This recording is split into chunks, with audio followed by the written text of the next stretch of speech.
Hey guys, Tyler here, and thanks for checking out this video. And it's hard to believe another tier is behind us. So we have completed Sanctum of Domination finally here, got our AOTC, as well as got Keystone Master in Mythic Plus. So this will be a great time to look back at what was the second season of Mythic Plus and Raid here in Shadowlands, as well as compare Season 1 and Season 2. So let's get started. Mr. Eggplant presents. And before we dive into the retrospective itself, I did just want to give a big shout out to my guild. Drexit of Zangarmarsh was definitely a tough tier for us to get AOTC, not necessarily because the content was difficult, but it's just been difficult keeping people sub to the game, and that's just a Blizzard, World of Warcraft and Blizzard problem in general. But I just wanted to congratulate everyone on a lot of hard work. And for those that missed out on AOTC because they did go ahead and unsub the game, like Zaft, just wanted to dedicate this video to you guys because even though you did not get AOTC with us, you guys were super valuable in getting us to that point. So let's go ahead and take a look back at the raid that was Sanctum of Domination here in the second season of Shadowlands.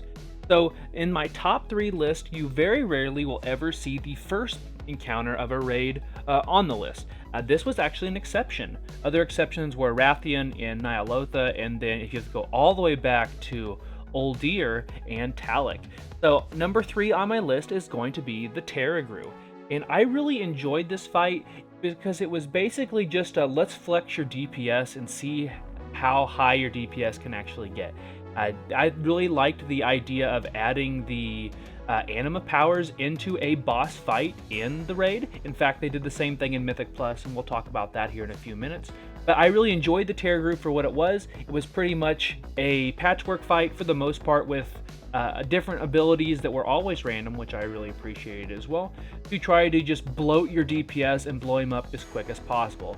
And I never actually got to do the complete flex, pull the best Anima powers and then try to just absolutely annihilate him. Maybe before the tier officially ends we can get in there, but the Terragru takes number 3 on my list. And in at number 2 is going to be the Guardian of the First One. There are a couple reasons why I really enjoy this fight, and they kind of coincide with the reasons I like the Terragru. So Guardians of the First Ones was almost purely a DPS check, at least in Heroic. It really kind of was up to your tanks to see if you lived or died. Obviously, if you don't have the damage, you can't survive. But if your tanks can't deal with the tank mechanic, they can be super geared, even be mythic item level geared, and still get one shot if you're not a paladin like Zaft who can cheese some of those mechanics. But I really enjoyed that fight. It was very, very basic, but you know what? That doesn't mean that it wasn't a good fight. And I did like the fact that there was a little bit of danger, particularly in Heroic, where everything came out faster. What little mechanics you did have to deal with could kill you, and kill you very, very quickly. And if you weren't careful, you could be 1 or 2 DPS down on the first pillar section, particularly if you ran out of the safety zone and immediately got one shot if you didn't have some sort of immunity. So for that, I really like the Guardians of the First One's fight, and it comes in at number 2 on my list. And before we get to number 1 on my list, we have an honorable mention, which is Fatescribe Rokolo. This one could have easily been in the top 3, and in fact, if it wasn't a buggy fight most of the tier, it would definitely be in my top 3. It would probably bump the Terragru out, and it would probably even be number 2. That's how much I really enjoyed this fight, particularly on Heroic. On Heroic, where you didn't know who is going to get the mark to be able to move the runes, I really enjoyed the randomness of that. It made sure everybody in your group knew how to deal with the mechanics. And the mechanics were pretty basic for the most part. Just move the rune to the certain point, and sometimes you need 2 people, sometimes you need 1. But it was kind of a hectic fight for Heroic, and I really like those fights, is what you'll see in number 1 as well. I like having to make a split-second decision, and sometimes that split-second decision can wipe your group if you don't do it right. So I really like that. I always like those type of fights.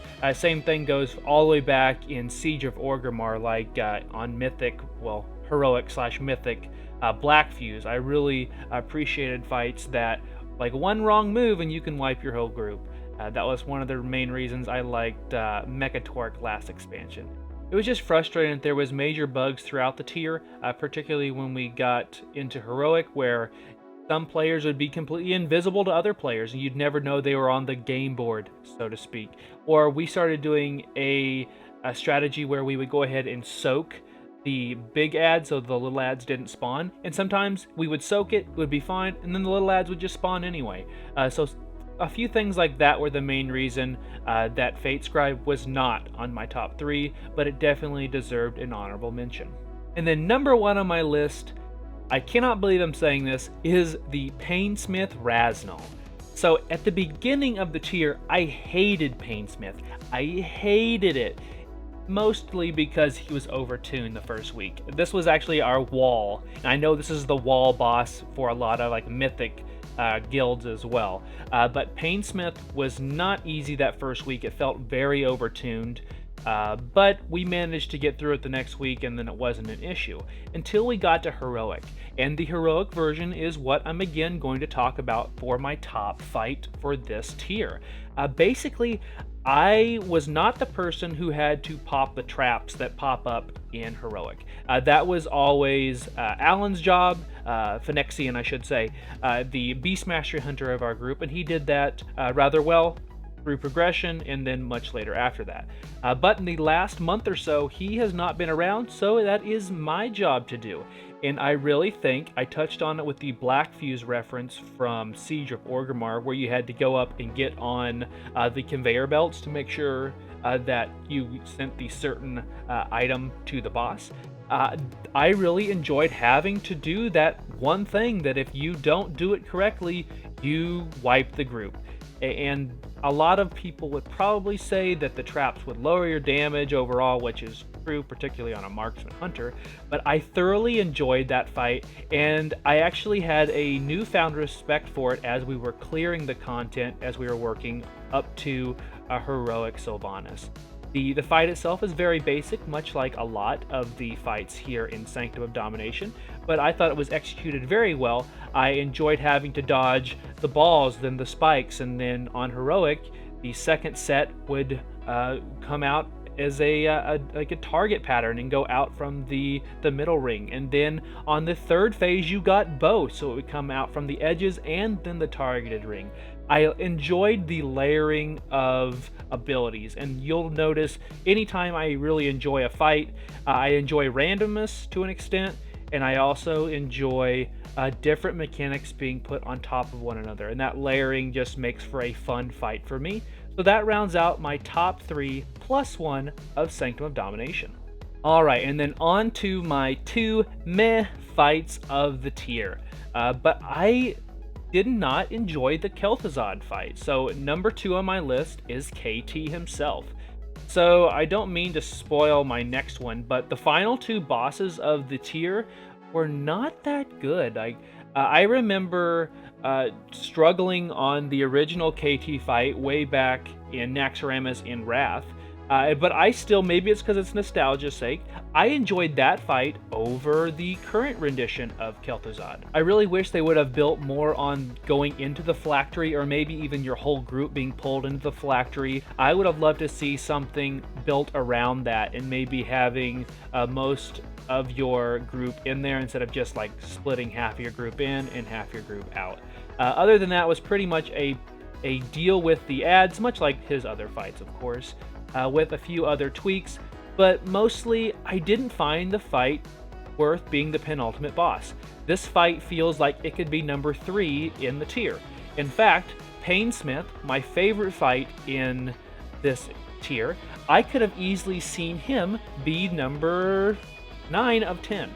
He I honestly thought was harder than Kel'Thuzad. In fact, I wasn't even there for the first 3 weeks of Kel'Thuzad kills. My guild took 4 pulls to kill Kel'Thuzad first time on Heroic. And normally we would take much longer than that, particularly comparing it to Sylvanas, where it took us upwards of 50 pulls. But Kel'Thuzad is number 2 here on my list. I don't want to say I hate these fights, because there's no fights that I truly hate in this tier, but I felt it was very forgettable, and let's get to number 1. So coming in at number 1, I know, you guys guessed it, is Sylvanas Windrunner. So at the beginning of the tier, Sylvanas was compared to Gul'dan in the Nighthold as being a 10 plus minute fight that's going to be a slog for progression, which is one of the main reasons she's on the list here, and that was true. However, Gul'dan, I felt like he had several phases. The phases weren't too long, so if you were wiping on phase 2, it didn't take you a million years to get to phase 2, like it does with Sylvanas if you're having trouble with phase 3.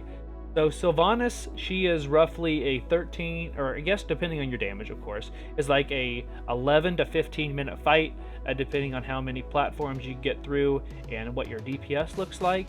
But the first section of the fight is fine. She just has a bloated amount of health, which is great for marksman hunters, so I should love this fight from a damage point of view.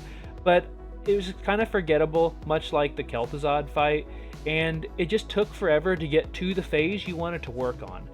The fight was very buggy. In fact, at least in that second phase, I have 2 videos up of the bridges completing between chain platforms and then me just falling through anyway, like right through the middle of solid rock or solid ice, which was super frustrating. But it did take us roughly 50 or so pulls to kill Sylvanas. It took literally every ounce of DPS our group had. She definitely put our group on notice that we need to get better with damage, using cooldowns correctly, that sort of thing. So in that line of thinking, she was a good fight, but it did feel like a very fragmented fight. The first section was alright, the third section was alright. That middle second section of the fight, the phase 2, was fine, but I feel like it wasn't needed. It was literally just there to bloat the fight. If anything, put like a small 30-second to a minute section for phase 2, and then just lower her health pool to make her an 8-minute fight. There's no reason that she needs to be almost 15 minutes for the sake of being a 15-minute fight. Just because a fight's long doesn't mean, oh, it's a great fight. So this is a new section. It's normally something I do at the very end of an expansion, but let's check out Sanctum of Domination versus Castle Nathria as a raid.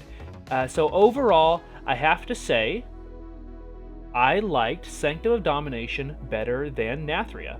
Nathria had some of my favorite fights, and in fact, one of the fights, being Sire to Nathrius himself, is a top 5 fight for me in my entire time playing World of Warcraft. But what the Nathria fights lacked was several of the fights in the middle felt just kind of random. I'm sure they're going to be setting up points later in the story, hopefully, but a lot of fights like Council of Blood, Zymox, and even the Kel'Thus fight seemed kind of meh and boring and didn't really fit in with what I was expecting to come from the raid. But with Sanctum of Domination, even though the last couple of fights were kind of lackluster in KT and Sylvanas herself, I did thoroughly enjoy the raid as a whole. It flowed well, in my opinion. I thought it flowed pretty well together. I did like the vastness of the Sanctum of Domination. It did really feel like we were using the entire portion of Torghast, since that's where we were fighting. Sometimes maybe a little bit too big, but it did give me a feel for, oh, we are going through the Citadel, we are fighting Sylvanas. And I really appreciated that. There were a lot of fights that weren't amazing, but they were, 6 or 7 out of 10. And there was a lot more of those in Sanctum of Domination than there was in Nathria. And then checking out Season 2 of Mythic Plus, my top 2 dungeons really haven't changed, maybe changed positions since Season 1. And at number 2 comes The Other Side.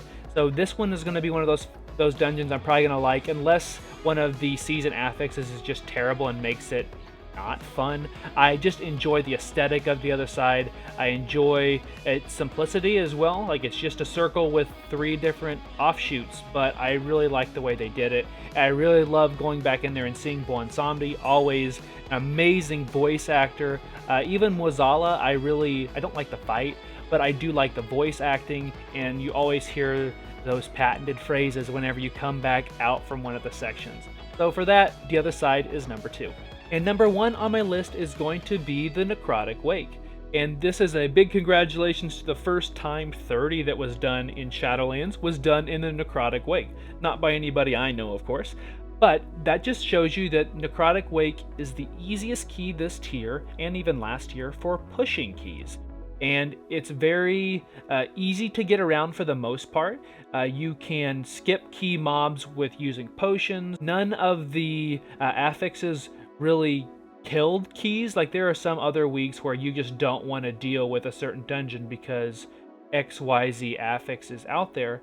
But it's probably helpful that I was Kyrian, which Kyrian did get a buff to use in this particular dungeon, where you can go and talk to the golems and they can give everybody a nice healing, and I think it's a damage buff as well. I haven't actually looked at it recently, I haven't been in there in a little bit, but I really enjoyed the Necrotic Wake. I enjoyed the aesthetic of it as well. You'll hear that often. Usually if I like the way a dungeon looks, kind of like Freehold, I enjoy the flavor of it. And this was one of those dungeons that did it all for me, and we did quite well, so that definitely helps out. And I just have one least favorite dungeon here in Season 2 of Mythic Plus, and that is the Theater of Pain. I believe Theater was maybe with Sanguine Depths and something like that in the first season of Mythic Plus, but here in Season 2, it was the only one that I didn't really enjoy. There are a couple sections, which it's not even the season that makes it not fun. I just don't really like the dungeon itself.